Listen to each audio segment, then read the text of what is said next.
حضرت حارث عشری رضی اللہ تعالی عنہ فرماتے ہیں، یہ مسند احمد ابن حنبل میں بھی ہے، ترمذی میں بھی ہے، قال قال رسول اللہ صلی اللہ علیہ وسلم انی آمرکم بخمس اللہ امرنی بہن۔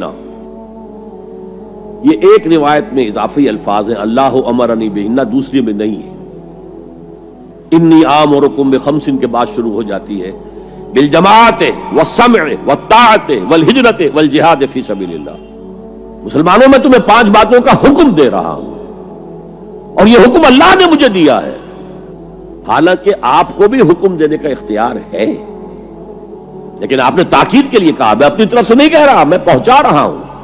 انی آمرکم بخمس اللہ امرنی بہن بالجماعت والسمع والطاعت والہجرت والجہاد فی سبیل اللہ۔ ذرا دیانتداری کے ساتھ ہاتھ اٹھائیں ان مجمع میں سے وہ لوگ جنہوں نے پہلے کبھی یہ حدیث سنی ہے۔ ایک تو ادھر میں نے ہاتھ دیکھا ہے، اس کا چرچا ہی نہیں ہمارے ہاں۔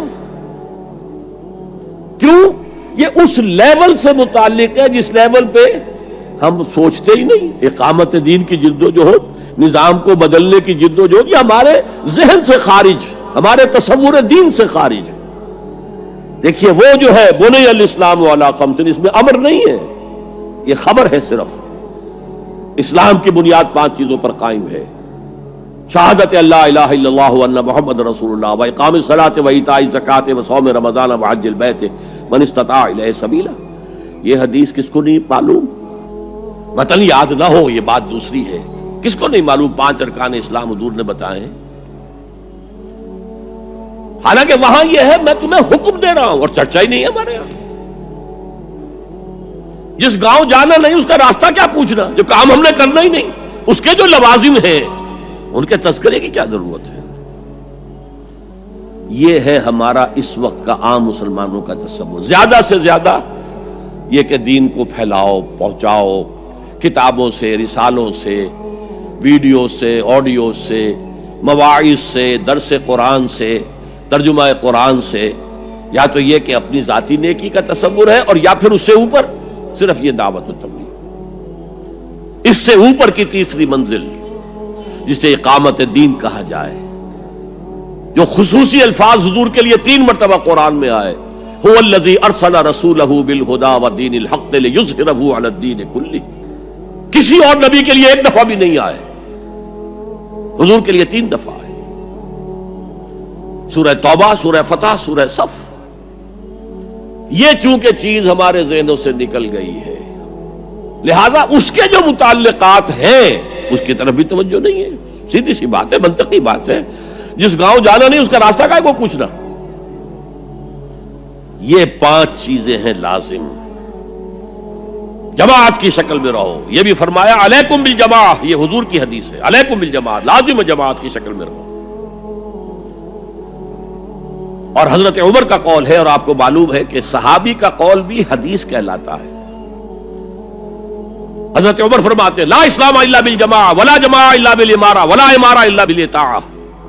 کوئی اسلام بغیر جماعت کے نہیں، کوئی جماعت بغیر امارت کے نہیں، اور کوئی امارت بے فائدہ ہے اگر اس کی اطاعت نہ ہو۔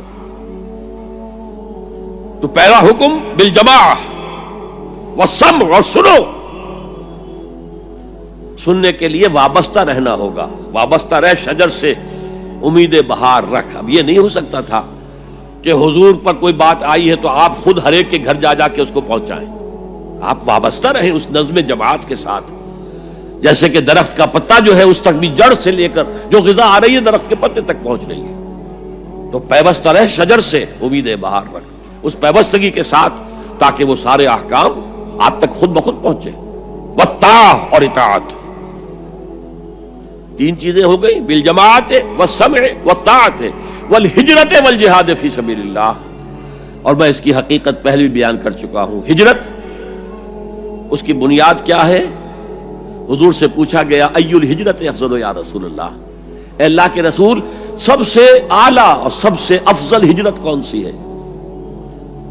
فرمایا ان تہجر ما کرہ ربک، ہر اس چیز کو چھوڑ دو جو تمہارے رب کو پسند نہیں ہے۔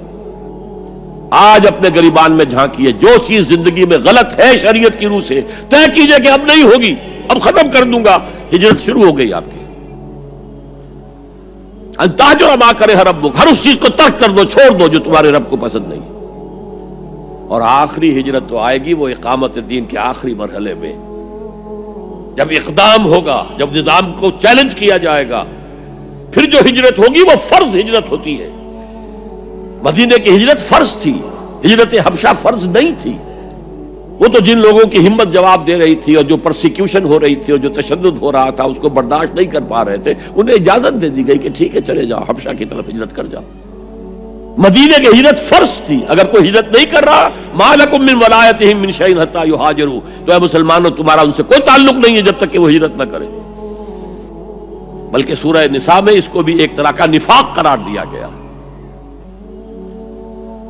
تو وہ ہجرت بڑی ہجرت ہے، گھر بار چھوڑ کر، اور مکے والے جو گئے تھے چھوڑ کر، وہ قریش کے بھیڑیوں کے رحم و کرم پر چھوڑ کر گئے تھے اپنے گھر والوں کو، اور ان کا سارا گھر کا سامان لوٹا گیا تھا، اور اس سارے سامان سے وہ کیپٹل فراہم کیا گیا تھا جس کو لے کر ابو سفیان کا قافلہ گیا تھا شام کی طرف، جس کا حضور نے پیچھا کیا تھا لیکن وہ نکل گیا تھا۔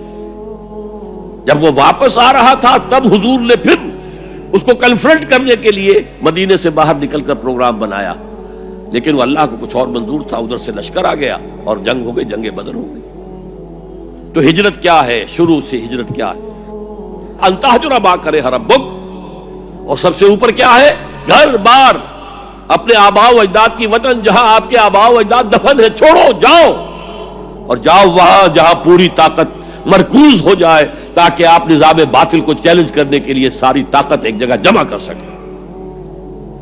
اور جہاد پوچھا گیا ای الجہاد افضل یا رسول اللہ،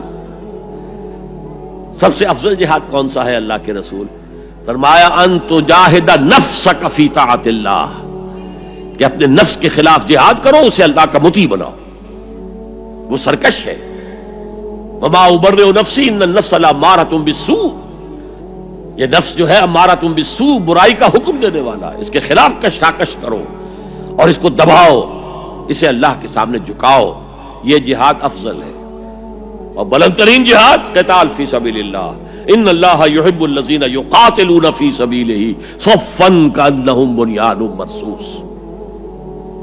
یہ ہے وہ حدیث